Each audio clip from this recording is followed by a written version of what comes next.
Well, the developer update's here with all those changes that Behavior said was coming on the PTB, and boy, is it spicy. I've already kind of skimmed through this, so this isn't a true reaction, but I really just wanted to go over kind of like the basis because I want to keep this video short for you guys.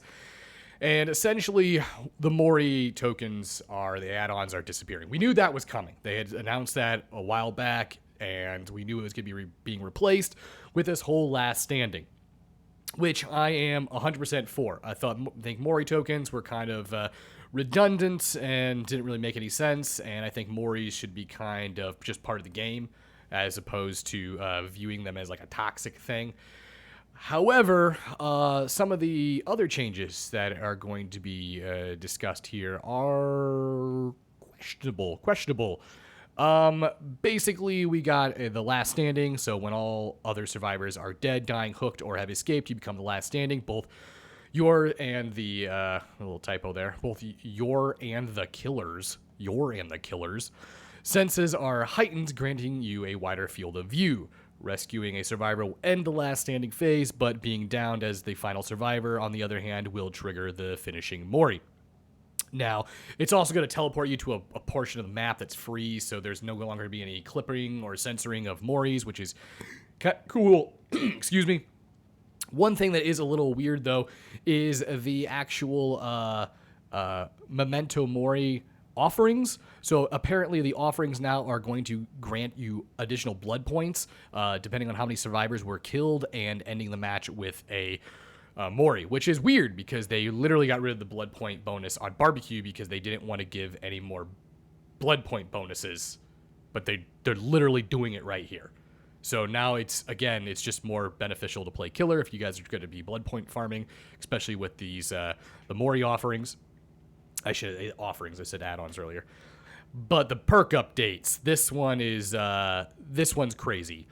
With the new system in place, leaving survivors on the ground, aka slugging, I like how they're really pointing out the fact that they view slugging as some sort of like toxic non-way of playing the game. May seem more appealing, opening the possibility of ending the match early, but survivors aren't going to give up without a fight. After being left on the ground for 45 seconds, survivors will now gain the ability to pick themselves up without the need of any perks. This time is affected by recovery speed, so you can get up faster. So you can actually get up even faster. With both the Mori and the ability to pick yourself up now part of base kit, a handful of perks that grant these abilities will need adjustments. Therefore, the ability to pick yourself up has been removed from Unbreakable, Soul Guard, No Mither, and Boon Exponential, as this is now part of the base kit. So what the fuck are they going to do with those perks? Who knows? They got to do something to them, otherwise most of those are just pointless now.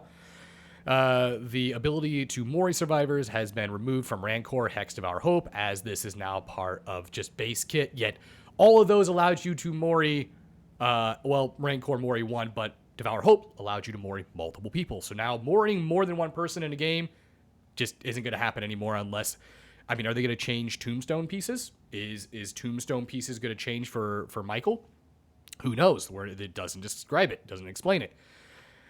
So in addition, some of these perks will have changes made to the PTB. However, since this is an early preview and in-game descriptions have not yet been updated, these are unbreakable, so it does give you a little bit. So Hex Devour Hope, once 5 tokens have been earned, any survivor placed on a hook just is instantly sacrificed. That is fucking boring. It's boring. That is a boring change to the perk. I don't like that. Unbreakable now increases your dying self-recovery speed by 80, 90, and 100%. So you're pretty much going to be able to get yourself up off the ground in, what was that, 22.5 seconds now, just be able to get yourself up, because it sounds like you're gonna be able to get yourself up many times. So slugging is dead. There's going to be so many situations where you have to leave someone on the ground. Endgame snowballing is no longer going to be a thing, and you're going to be forced to pick up survivors. So bully squads that are going to be coming in with breakdown and everything in the book to keep you from getting to hooks and forcing you to slug them, especially going to dead zones of the maps, that's going to be a problem for killers now. This is a good change because there are a lot of survivors that do get punished, basically waiting to bleed out from the killers just being absolutely fucking toxic, which, yes, that is nice, but I think the 45 seconds is a little extreme. Certain killers like Oni, certain killers like Michael, even Leatherface or Cannibal, that require some amount of slugging in order to be optimal or very effective in their matches, especially at competitive levels. It's done. It's over. It's over. So, man, I'm really surprised that they decided to go try to address slugging instead of camping. Camping to me is way more of a problem, and on top of that, the cheating. So, camping, cheating, all the other problems, map size, all these issues that Dead by Daylight has currently in the moment, right now, and they address slugging. Is this the right call? I don't know. What do you guys think? Leave your comments down below. I'm very interested to see how this plays out in the PTB. Until next time, guys, take care. Peace. Bye-bye.